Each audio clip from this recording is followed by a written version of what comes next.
C'est un navire officiellement immatriculé dans les îles Marshall, dans le Pacifique.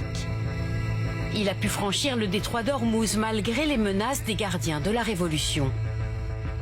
Comment le KSL Enyang, qui transporte des marchandises en vrac, a-t-il pu traverser? Un tour de passe-passe sur fond de diplomatie et de pétrole. Ces points et triangles de couleur symbolisent les navires qui transitent par les 212 km du détroit d'Ormuz.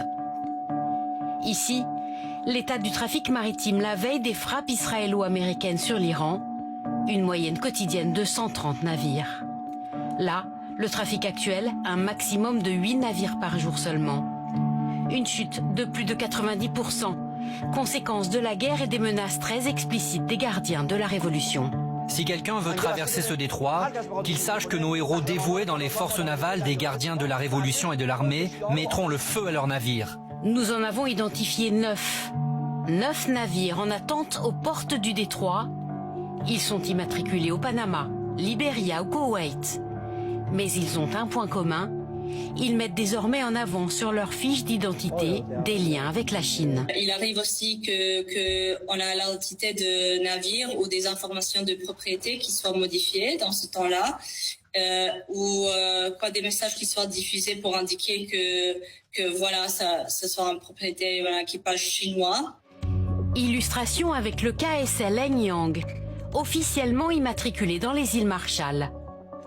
Mais en quittant l'Arabie Saoudite le 4 mars dernier, il modifie sa fiche d'identité envoyée automatiquement aux autres navires et précise « propriétaire et équipage chinois ».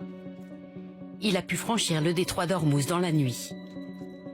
Pourquoi le drapeau chinois est-il devenu un laissez-passer aux yeux des gardiens de la Révolution? La contrepartie, c'est que la Chine fournit à l'Iran tout ce dont la République islamique a besoin, par exemple les infrastructures militaires, ou d'autres domaines du service de renseignement, des radars, etc., etc. Autrement dit, Chine rend le service à la République islamique d'Iran qui lui donne à son tour du pétrole.